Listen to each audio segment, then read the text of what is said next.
माधवपुर गांव में दो गरीब बहनें प्रिया और निधि रहती थी। वो दोनों बहनें ही एक दूसरे का सहारा थी, क्योंकि उनके माता पिता बचपन में ही उनको छोड़कर चले गए थे।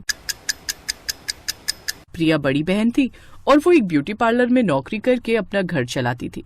निधि पढ़ लिख कर एक डॉक्टर बनना चाहती थी, इसलिए वो एक इंस्टीट्यूट में कोचिंग देकर कुछ पैसा कमा लेती थी। बच्चों को पढ़ाकर निधि को जो भी पैसे मिलते थे वो सीधा जाकर प्रिया को दे देती थी।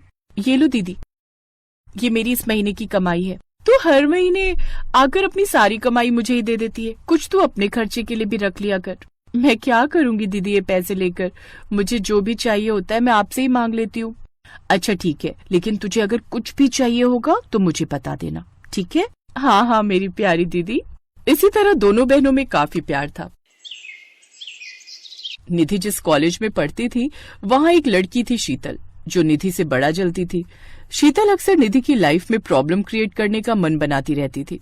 आज भी उसके दिमाग में कुछ खुराफाती चल रहा था, इसलिए छुट्टी होने के बाद उसने निधि का पीछा किया और उसके घर तक पहुंच जाती है, जहां वो देखती है कि निधि और प्रिया दोनों बहनों में आपस में खूब प्यार है।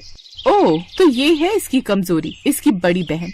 अब कुछ भी करके इन दोनों को अलग करना ही होगा, और जब इस निधि की बड़ी बहन खुद उसे धक्के मारकर घर से बाहर निकाल देगी तब मजा आएगा। फिर कुछ दिन बाद, वैसे एक बात कहूँ निधि, तेरी बड़ी बहन खुद तो बड़े अच्छे अच्छे कपड़े पहन कर रहती है, और एक तू है कि ऐसे ही कपड़े पहनती है। पता है कल भी मैंने उसे बाजार में नया लहंगा खरीदते हुए देखा था, वो उस पर बड़ा खिल रहा था। वैसे तूने नहीं बताया कि तू कैसा लहंगा लाई है अपने लिए? क्या दीदी नया लहंगा लाई है? लेकिन उन्होंने तो मुझे इस बारे में कुछ भी नहीं बताया। जरूर तुमने किसी और को देखा होगा। ये कहकर निधि वहाँ से घर आ जाती है। घर पहुंचकर वो देखती है कि प्रिया के कमरे में बहुत ही सुंदर लहंगा रखा हुआ है। अरे ये क्या नया लहंगा? लगता है शीतल इसी के बारे में बात कर रही थी। वो ये सोच ही रही थी कि तभी वहाँ प्रिया आ जाती है और उससे कहती है, आ गई मेरी प्यारी बहन, ये देख मैं तेरे लिए नया लहंगा लाई हूँ दिवाली पर पहनने के लिए। तुझे पसंद आया?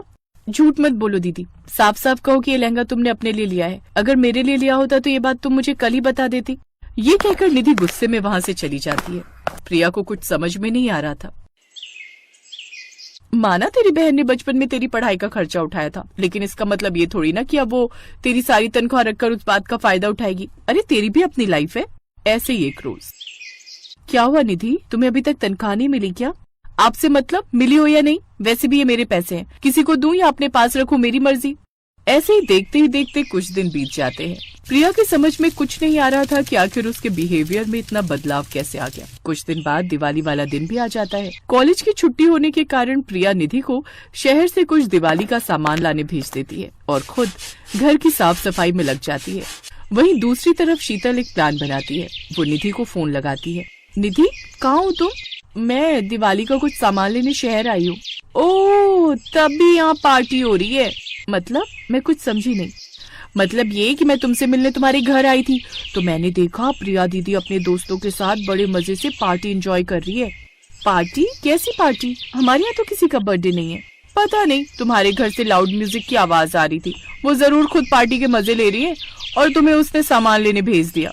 अब बस भी करो शीतल, कितना झूठ बोलोगी? मैं अपनी बड़ी बहन को अच्छे से जानती हूँ। अच्छा ऐसी बात है, तो तुम अभी घर पहुंचो और नजारा देखो, मैं अभी भी वही हूँ तुम्हारे घर के बाहर। ये सुनकर निधि कुछ ही देर में वहाँ पहुँच जाती है, जहाँ वो देखती है कि प्रिया सच में पार्टी एंजॉय कर रही है। ये देख निधि को बड़ा गुस्सा आता है और वो गुस्से में बोलती है, आप तो बड़ी ही खुदगर्ज निकली, मुझे पल भर में सौतेला बना दिया। मुझे आपसे ये उम्मीद नहीं थी। ऐसा दिन देखने से अच्छा होता मैं भी माँ बाबा के साथ उसी एक्सीडेंट में मर जाती। चुप कर निधि, ये क्या बकवास किए जा रही है और तू कहना क्या चाहती है? यही कि अब मैं ऐसी लड़की के साथ इस एक छत के नीचे नहीं रह सकती, इसलिए मैं यहाँ से जा रही हूँ, हमेशा हमेशा के लिए आपको छोड़कर। अरे लेकिन निधि हुआ क्या, सुन तो सही। अब निधि वो घर छोड़कर चली जाती है। ये सब देखकर शीतल मन ही मन बड़ी खुश हो रही थी, क्योंकि ये सब शीतल की एक सोची समझी साजिश थी। क्योंकि शीतल के सभी दोस्त बिना प्रिया को बताए उसके घर पार्टी का सामान लेकर पहुंच जाते हैं और प्रिया से झूठ कहते हैं कि वो निधि को दिवाली पार्टी का सरप्राइज देना चाहते हैं। इधर प्रिया को कुछ समझ नहीं आ रहा था कि निधि को उसके खिलाफ कौन भड़का रहा है। दूसरी तरफ निधि गुस्से में जंगल की तरफ चली जाती है। उसे चलते चलते काफी अंधेरा हो जाता है। वो काफी घबराई हुई थी, इसलिए लगातार जय श्री राम जपे जा रही थी। जय श्री राम जय श्री राम जय श्री राम। उधर घर पर प्रिया अपनी बहन के लिए बड़ी परेशान हो रही थी। ना जाने मेरी बहन किस हाल में होगी, उसने कुछ खाया भी होगा या नहीं। उधर निधि लगातार जय श्री राम जपे जा रही थी। तभी एक साधु बाबा वहाँ आते हैं। क्या हुआ बच्ची, तुम इतनी घबराई हुई क्यों हो? और इस वक्त इस जंगल में क्या कर रही हो? यहाँ बहुत से जंगली जानवर रहते हैं, अगर किसी ने कोई नुकसान पहुँचा दिया तो मैं क्या करूँ बाबा जी, मैं कहाँ जाऊँ, मेरा कोई घर नहीं है। ये कहकर निधि जोर जोर से रोने लगती है। उसकी बात सुनकर साधु बाबा अपनी जादुई शक्तियों से सारी कहानी देखता है तो उसे सब समझ आ जाता है कि शीतल ने कैसे दोनों बहनों के बीच में फूट डलवाई है। तुम्हारी बहन पूरी तरह से बेकसूर है। ये सब किया धरा उस शीतल का है, जिसने जानबूझकर पार्टी का सामान तुम्हारे घर पहुंचाया और पार्टी जैसा माहौल बनाया। इससे पहले भी कई बार शीतल ने तुम्हें नुकसान पहुंचाने की कोशिश की है, क्योंकि वो नहीं चाहती कि तुम दोनों बहनें एक साथ रहो। क्या इसका मतलब मैंने बेकार में दीदी को इतना बुरा भला कहा? मैं कितनी बुरी हूँ जिसने मुझे माँ बाप दोनों का प्यार दिया और मैंने उसी के प्यार पर शक किया। साधु बाबा, मैं आपकी शुक्रगुजार हूँ जो आपने मुझे सच सच बताया। ये लो निधि, ये 2 जादुई दिए हैं। ये तुम दोनों बहनों को सदा एक साथ प्रेम के धागे में पिरोकर रखेंगे। एक दिए को तुम रखना और एक को अपनी बड़ी बहन को दे देना।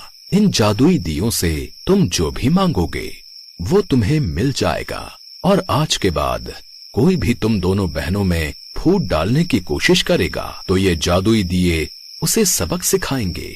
निधि खुशी खुशी वो दिए लेकर घर जाती है और अपनी बहन से माफी मांगती है। फिर उसे सारी बात बताती है। फिर वो जादुई दिए से अपने सारे घर को झोपड़ी से एक बड़े घर में बदल देती है और पूरे घर को दिवाली की रोशनी से जगमगा देती है। ए जादुई दियो, अब हमारे लिए जल्दी से सुंदर सुंदर लहंगे प्रकट करो।